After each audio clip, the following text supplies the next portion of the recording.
Video शुरू करने से पहले तमाम आने वाले नाज़रीनों सामीन से गुजारिश है कि चैनल को सब्सक्राइब कर दें और बेल आइकन पर क्लिक कर दें ताकि आपको बर वक्त नोटिफिकेशन मौसूल हो सके। और हाँ, इस वीडियो को लाइक करना और शेयर करना ना भूलिएगा। और इस इम्पोर्टेंट लर्निंग को सीखने के बाद बढ़ते हैं नेक्स्ट चैप्टर की ओर, कंफाउंडिंग कंपाउंडिंग। एक फील्ड से सीखी हुई बातें हमें दूसरी फील्ड में काम आती है। क्या आप जानते हैं कि आइस एज बहुत पहले क्यों आई थी? ये इसी तरह है जिस तरह इन्वेस्टमेंट में कंपाउंडिंग आपके पैसे पर ग्रो करती है। 19वीं सदी में सियासतदानों ने इस बात पर इत्तेफाक किया कि जमीन पर कभी आइस एज आया था। सबूत इतने करीब थे कि इसे आसानी से नजरअंदाज कर दिया गया। जमीन पर सिर्फ एक आइस एज नहीं आया, बल्कि हमारी जमीन ने 5 आइस एज देखे हैं, जिनकी तारीख का हम आज सही अंदाजा लगा सकते हैं। क्या आप तस्वुर कर सकते हैं कि पूरी दुनिया को बर्फ से ढांपने, बर्फ को पिघलाने और इसे दोबारा बर्फ से ढांपने के लिए कितनी तवानाई दरकार होगी? चुनाचे ये वाकया 5 बार हो चुका है। लेकिन आइस एज क्यों आया? आइस एज की वजह के बारे में बहुत से नजरियात मौजूद हैं। एक नजरिए के मुताबिक पहाड़ी सिलसिले में हरकत की वजह से आबो हवा में तब्दीली आई है। एक और नजरिया कहता है कि बर्फ जमीन की कुदरती फिजा है जो आतिश फिशा फटने की वजह से तब्दील हुई है। ताहम ये नजरियात सिर्फ एक आइस एज की वजाहत करते हैं, न कि तमाम 5 की। 1900 की दहाई के शुरू में एक सरबयानी साइंसदान मिल्यूटिन मिलनकोविक ने निजाम शमसी में जमीन की पोजीशन का मुतालिया किया और इस नतीजे पर पहुंचे कि सूरज और चांद की कशिश शकल की कुव्वत जमीन के महवर को मुतासिर करती है। मिलनकोविक ने कहा कि बाज़ औक़ात ऐसा होता है कि जमीन अपने महवर पर थोड़ी बहुत ज्यादा झुक जाती है,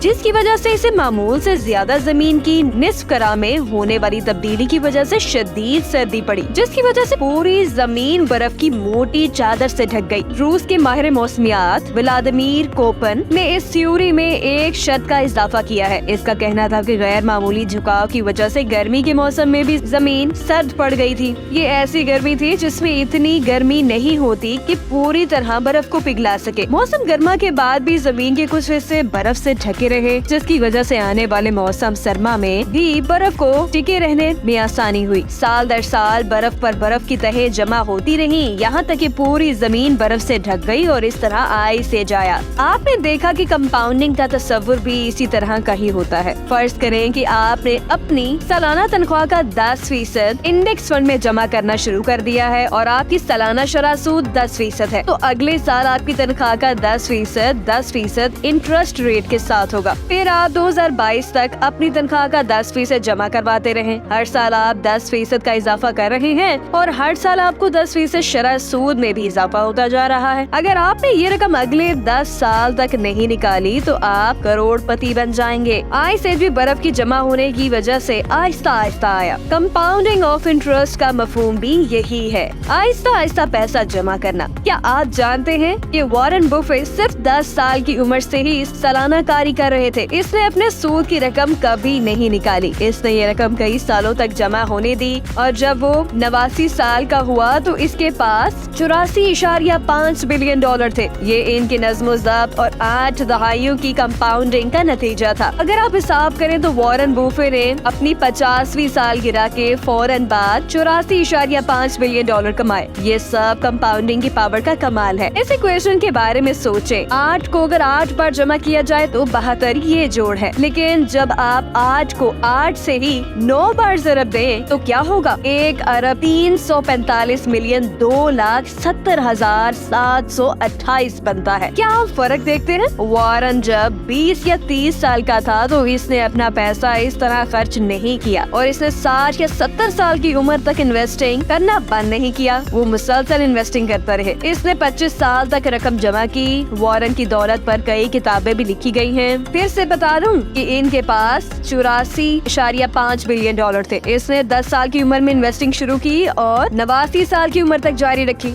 अगर कंपाउंडिंग पर वाकई कोई किताब लिखनी है तो इसका नाम होना चाहिए शट अप एंड वेट। नाज़रीनों सामीन, किताब के अगले हिस्से को जानने के लिए चैनल को सब्सक्राइब करें और बेल आइकन पर क्लिक कर दें ताकि आपको बर वक्त नोटिफिकेशन मौसूल हो सके। शुक्रिया, मुझे इजाजत दीजिए। मिलते हैं अब एक नई वीडियो के साथ। खुदा हाफिज।